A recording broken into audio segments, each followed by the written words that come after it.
Olá, meu amigo e minha amiga, estamos de volta com mais um Portal do José. Hoje para mais um encontro, um dia muito especial, porque o domingo é sempre um dia de mais reflexões, né? E hoje de um modo completamente diferente de domingos de meses atrás, onde nós estávamos bastante preocupados com o destino do nosso país, caso essa gente que nós conseguimos derrotar no processo eleitoral tivesse vencido as eleições. Nós estamos hoje diante de uma nova configuração. E essas figuras que foram derrotadas, elas precisam ser lembradas. Mas é uma questão de pinimba, uma questão de birra, uma questão de raiva. Não é nada disso. Ora por outra, aqui nos comentários do portal, eu vejo muitas pessoas que são aqui inscritas conosco, né, fazerem um comentário de que eu estou falando muito de Bolsonaro, a gente tem que esquecer Bolsonaro, enfim, e bola para frente. Gente, não é assim não, nós não estamos lidando com diferenças do ponto de vista político, onde eu discordo, né, de situações que foram feitas no governo passado e eu estou pegando no pé. Não, eu estou falando de gente que praticou crime, gente que tirou vida de pessoas que eu conhecia, gente que tirou vida de pessoas que você conhecia também. Então não é uma situação cosmética, não é situação apenas por fora, não. É questão de fundo, porque se esse tipo de situação não for responsabilizado, a gente estará justamente legitimando que criminosos possam fazer mal ao povo brasileiro e que absolutamente não venha acontecer nada com essas criaturas. Sobretudo com a figura que foi tão nociva à nossa sanidade mental, à nossa sanidade espiritual, e que está dizendo que vai voltar para o Brasil. Mas será que ele vai voltar para o Brasil? Será que ele tem a sensação que a impunidade é tão grande assim, que ele vai poder andar lépido e fagueiro aqui no nosso território sem acontecer absolutamente nada em relação à sua liberdade, ao seu patrimônio, aquilo que ele fez de mal contra o povo brasileiro? Então a gente vai ter que continuar a jogar luzes sobre essas questões. E vamos também analisar o governo que chegou, o governo Lula, os acertos, os erros, as situações que cometeu de erradas no passado e que precisam ser consertadas agora, para que inclusive essa gente que foi afastada do poder, eles não fiquem vitaminados, sonhando em retomarem a direção do nosso país para praticarem os males que eles não conseguiram praticar ao longo desses últimos anos. Bem, vou conversar com vocês sobre os últimos acontecimentos, as últimas movimentações, mas antes de mais nada, quero convidar você que está chegando agora no nosso portal a se inscrever. Sei que é muito importante, os seus comentários aqui são sempre bem-vindos também. Se você gostar dos nossos outros vídeos, compartilhe, dê seu joinha. Aliás, é uma recomendação que eu faço a vocês, né? Eu tenho feito muitas análises aqui e para vocês verem a forma como eu sempre analiso, olhem os nossos vídeos de alguns meses atrás. Vocês vão ver situações absolutamente surpreendentes, coisas que eu disse aqui que iriam acontecer e que acabaram acontecendo também, né? E nós vamos continuar nessa linha. Pois bem, se você gostar aqui do nosso espaço também, se inscreva no nosso clube de membros, venha participar do nosso chat, que todo dia eu abro aqui entre 5 horas, 5 e meia, e não esqueça de dar o seu joinha, porque é fundamental, né? Então vamos seguir em frente aqui nas nossas lutas, né? Gente, é muito legal quando a gente tem o reconhecimento, quando tem tanta gente aqui no nosso portal, tanta gente chegando e as pessoas entendendo, né, a forma que a gente precisa enxergar o nosso país e o que a gente pode fazer para ajudar ele ser mudado, né? Bom, matéria aqui do site do UOL desse domingo. O governo Bolsonaro foi alertado sobre fome e cortou comida de Yanomamis. Ofícios do Ministério da Saúde informaram a situação nutricional crítica dos indígenas. Gente, isso é um assunto trivial? Dá para esquecer o Bolsonaro? Governo Bolsonaro foi alertado sobre fome e cortou comida. Gente, você sabe lá o que é isso? Nós sabemos que nós estamos vendo os desdobramentos desse crime de genocídio que foi cometido contra esse povo e outros povos também, sem falar no que aconteceu no período da pandemia, que vai ser ressuscitado assim que o senhor Augusto Aras também for para o lixo da história, assim que nós tivermos um procurador-geral da República que zele por aquilo que a Constituição determina que ele zele, ou seja, os direitos do povo brasileiro, da sociedade brasileira. Então, tudo que está pendendo agora, mais imediato sobre Bolsonaro, são situações que já estão sendo distribuídas para a justiça criminal comum. E não as coisas que aconteceram no período da pandemia no nosso país que vão ser apuradas. E uma situação como essa, dá para a gente virar a página? Não dá, né, gente? Tem, assim, a matéria está colocando ofícios, vou colocar na descrição aqui a matéria para vocês, mas está colocando ofícios que o crime foi avisado que estava acontecendo, que era para fazer alguma coisa. O Bolsonaro, gente, ele não era um observador, não era um jornalista, ele era o presidente da República, ele tinha obrigação de fazer coisas aqui. E aí, as coisas que ele não fez, eu também já alertei aqui várias vezes, teve a cumplicidade de muita gente, muito esquema. O andar de cima, o setor financeiro, os grandes veículos de comunicação que não responsabilizaram de forma efetiva essa gente, porque se tivesse colocado o criminoso como o criminoso é, nós não teríamos uma Damares eleita, não teríamos um Pazuello eleito, um Mourão eleito, um Ricardo Salles eleito. Toda essa gente que junta fez com que nós tivéssemos o resultado morte aqui no nosso país em larga escala.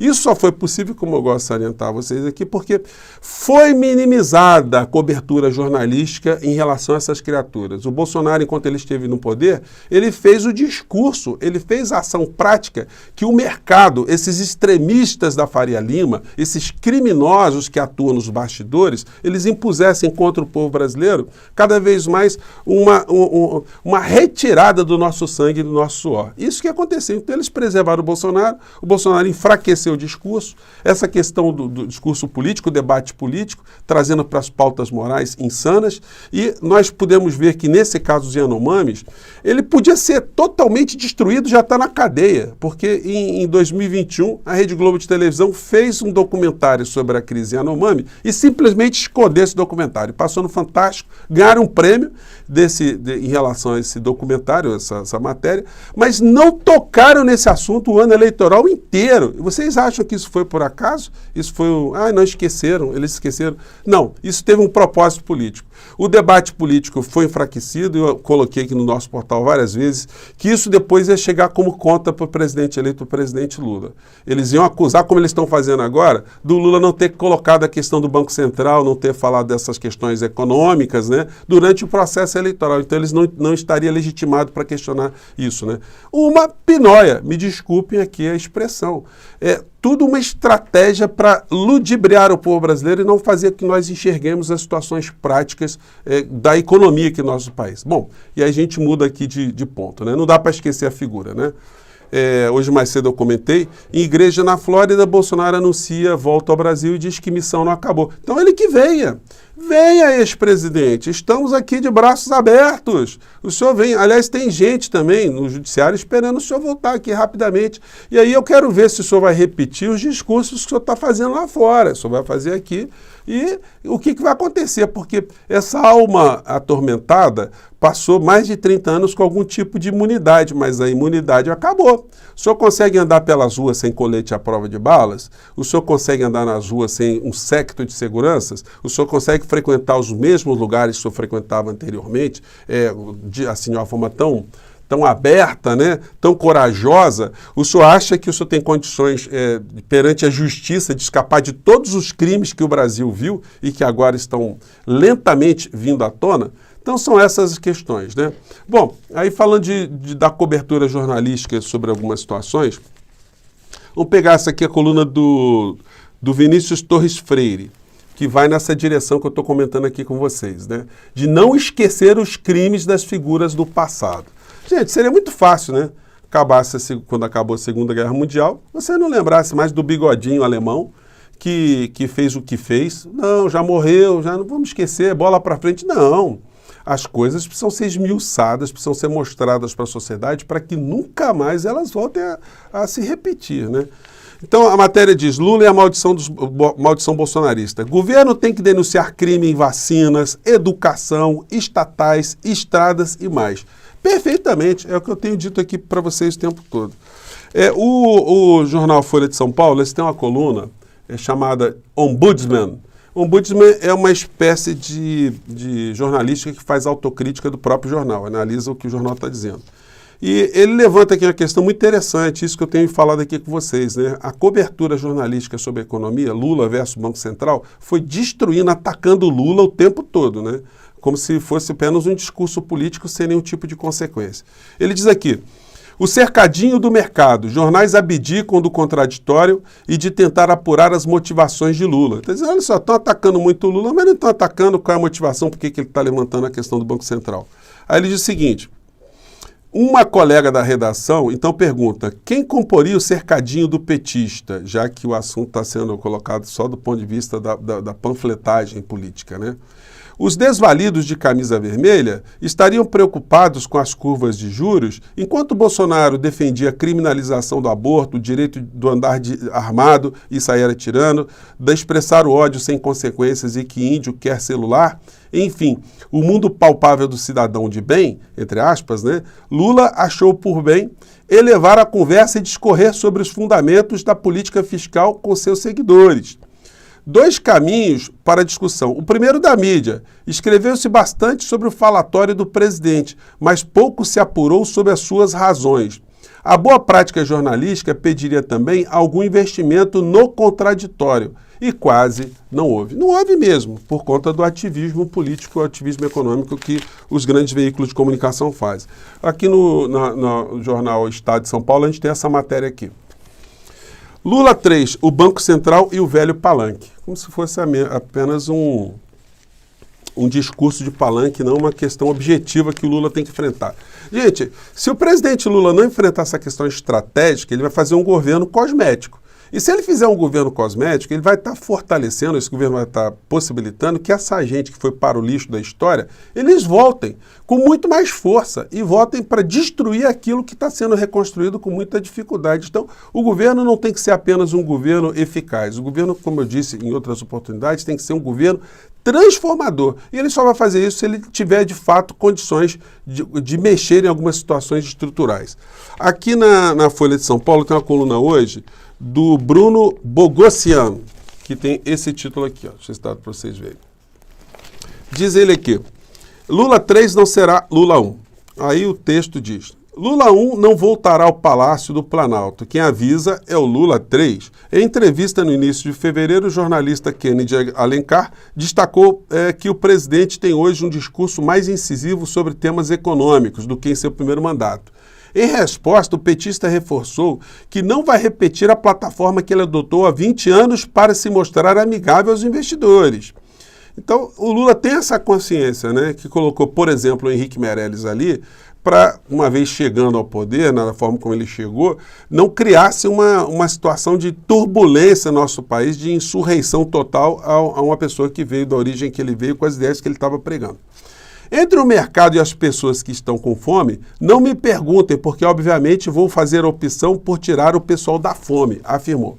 Então o Lula está levantando essas questões e está questionando o comportamento do Banco Central, mas existem situações do passado que precisam ser revistas, inclusive colocadas ao debate, e parece que o Lula está disposto a fazer isso. Do que eu estou falando? Hoje tem uma coluna aqui do Lauro Jardim, onde ele aborda essa ida do Henrique Meirelles, que fez, né, um banqueiro do Banco de Boston, sair do Banco de Boston, vir para o Brasil e virar presidente do Banco Central de um governo que foi ganho pelo Partido dos Trabalhadores. Essa contradição disse muitas coisas ao mercado de uma maneira geral. Ou seja, foi um grande agrado ao mercado. E como é que foi essa relação? Isso é para ser colocado hoje ao debate novamente. Vamos entender um pouco mais isso. Em dado momento aqui a matéria do Lauro Jardim diz, o pedido de Lula. No novo livro de memórias que lança nos próximos meses, Henrique Meirelles conta que nos 8 anos como presidente do Banco Central, Lula só lhe telefonou uma única vez, pedindo que segurasse os juros. Foi em 2007, no primeiro ano do segundo mandato. A Selic estava em 11,25% à época. 25%. À época, como agora, muita gente do entorno do petista afirmava que a taxa de juros impediu o crescimento do país. Um dia, véspera da reunião do Copom, Lula ligou. Meirelles, eu nunca te pedi nada, pois hoje eu vou te pedir. Corte os juros, porque senão nós não vamos crescer os 5%, que é a nossa meta. Você precisa colaborar e baixar a taxa de juros. Que é o presidente da República pedindo para um subordinado dele, que Lula podia indicar o presidente do Banco Central, né, meio que para quebrar um galho, né, para descer os juros. Meirelles conta que ouviu tudo, deu respostas polidas e encerrou com um genérico "Fique tranquilo, presidente, que vamos fazer o melhor para o Brasil". Nos dias seguintes, o Copom contrariou Lula e manteve os juros estáveis. Lula ficou 3 meses sem falar com Meirelles. Então, gente, essa relação do governo Lula com o Banco Central naquela época precisa ser colocado mais ao debate. A gente precisa entender o que aconteceu no nosso país, né? Porque o setor financeiro ganhou como nunca. o povo teve uma melhoria na condição de vida, mas a estrutura econômica do nosso país não foi modificada. Tanto é que nós estamos ainda com os problemas seculares que nós temos ao longo de tanto tempo. Então, nesse momento, é fundamental essa questão Lula, o governo versus Banco Central ser esmiuçada. O maior telejornal do nosso país está escondendo esse tema. Os veículos, de uma maneira geral, estão demonizando as falas de Lula, como a gente mostrou aqui.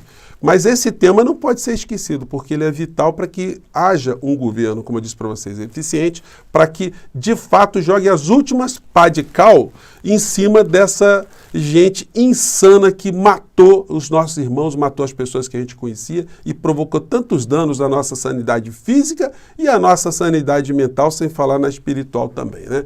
Então, gente, foram essas reflexões desse domingo diferente de outros tantos que eu queria trazer para vocês. Enfim, mande seus comentários para cá, porque vocês sabem, eles são sempre muito importantes aqui no nosso portal, tá bom? Muito obrigado e até o nosso próximo encontro. Tchau!